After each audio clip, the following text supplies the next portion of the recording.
Isang magandang buhay mga kagulay. Welcome po ulit sa ating asking price update ng mga gulay dito sa ating Kabanatuan Baseball Trading Center, Palengke ng Sangitan. I-summarize po natin o i-recap po natin yung presyo ng mga gulay kahapon po, December 27 kahapon. Ngayon po, December 28 para po meron kayong basihan o idea kung magkano yung presyo kahapon ng mga gulay bago po kayo pumunta dito sa ating baksakan. Kaya samahan niyo po akong mag-recap ng mga gulay dito. I-summarize po natin. Sa may ampalaya po natin na haba 30 pesos hanggang 33 pesos per kilo.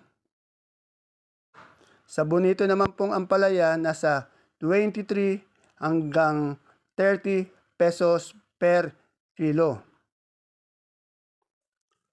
At sa beans naman po natin, 110 pesos per kilo. Yung siling panigang naman po natin nasa 60 hanggang 80 pesos per kilo. At sa ating pong mga sitaw naman, nasa 130 hanggang 140 pesos per bigkis. At yung sa talong po natin, nasa 35 hanggang 50 pesos per kilo. At sa ating pipinong bakla naman po, nasa 28 pesos per kilo. Lahat po to puro asking price lamang. Yung okra po natin, ang asking price niya nasa 40 pesos hanggang 60 pesos per kilo.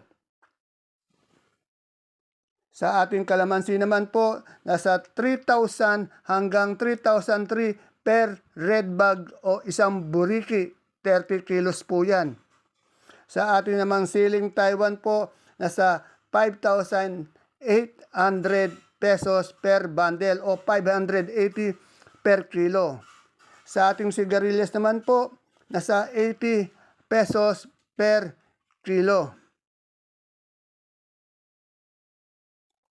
Yung ating upo naman po, nasa 15 pesos per kilo.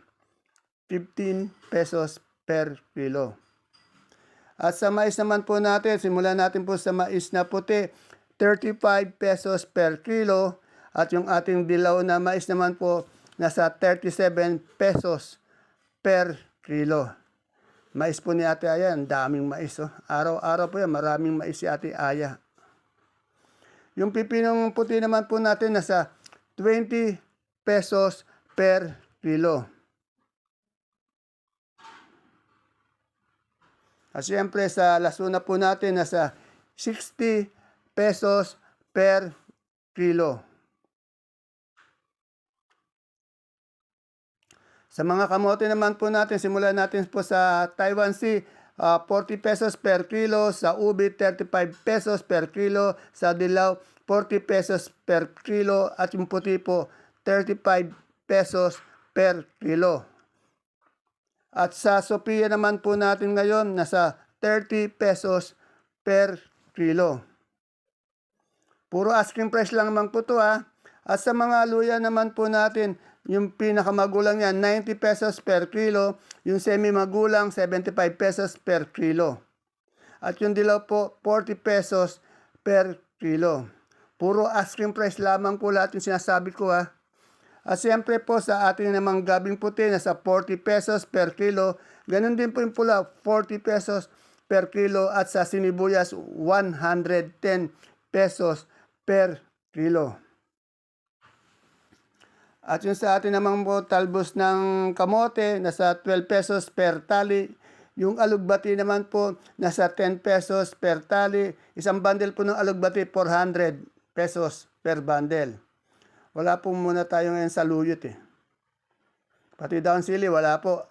Ayan po, yung daon ng ampalaya po, 70 pesos po yan per tali. Sa supremang kalabasa naman po natin, nasa 24 pesos per kilo. Yung big po niya, 22 o 20 yata yun sa medium. Ito naman po ang patolang kinis natin, 20 pesos per kilo. Kagaganda ng patolang kinis. Oh. At siyempre po sa ating peche naman, 20 hanggang 25 pesos per kilo. At yung mustasa po natin, nasa 40 pesos per kilo. Itong kalabasang haba naman po natin, nasa 15 pesos per kilo. 15 pesos per kilo. Yan, ito po yung ating tag dito, mustasa, 40 pesos per kilo.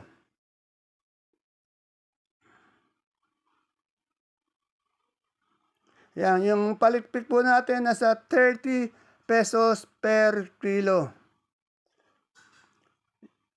Ito yung ating, sa repolyo po natin 450 pesos per bundle at yung pechay po natin 450 din per bundle. Repolyo at pechay po 450 per bundle. At yung sa ating patatas naman po, nasa 900 pesos per bundle. At yung ating sayote po, 400 pesos per bundle.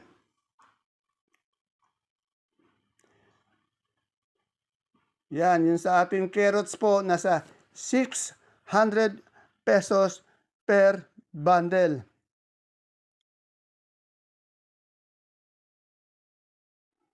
Ayan po, yung broccoli po natin nasa 120 pesos per kilo.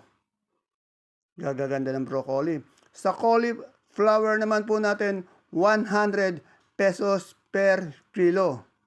Kaganda ng red bell ng cauliflower pati broccoli. Yan, red bell maganda rin po. Nasa 480 pesos per kilo. At siyempre, meron tayo diyang green bell. Muntik na maubos nung nag-update tayo. Nasa 450 pesos per kilo.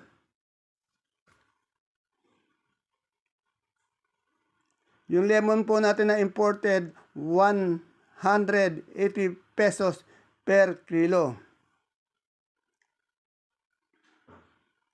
Ayan po, yung celery po natin, 100 pesos per kilo. Ganon din naman po yung ating leeks, 100 pesos din po per kilo. Pareha po sila ng celery. Yan, yung sa ating naman po, yung sa ating beans. Yung beans natin nasa 150 pesos per kilo. Bali 1,500 per bundle. Ayan po yung ating lettuce na bilog. Naubos na 450 per kilo. Yung green ice 350 pesos per kilo. Sa romaine 300 pesos per kilo. Ayan po yung romaine. Walang butchoy. Yan, yung pipino po natin, isang bundle 900 pesos per bundle.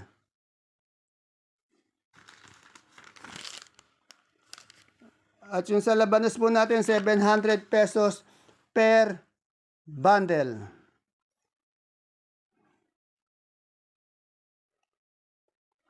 Yan, dako naman po tayo sa mga sibuyas. Yung big po natin na China, 530 per bundle. Kasunod po nun, 570 per bundle or red bag. At yung Holland po natin, may Holland po dyan. Ayan po, dalawang klase ng Holland. Yung isa, 800 per red bag. Yung isa naman 700. Sa pula po natin, yung big 650 per red bag. Yung yung kasunod naman po noon, yung India po 550 pesos per bag. At yung sa local naman po natin na sibuyas, medyo bumaba nga po, 1,400 per bag. At yung bawang natin super white, 550 pesos per bag. At yung sa ating kanso po, nasa 460 pesos per bag o violet bag. At saka yung munggo po natin, 2,650 pesos per bag. Ayan po. Ayan yung local po natin, no? 1,400. Medyo bumaba. Ayan po yung munggo natin. 2,650 pesos per sack. 25 kilos po yan ha. Ayan po yung ating asking price update. Recap o summarize ng mga presyo ng gulay kahapon, December 27. Yan.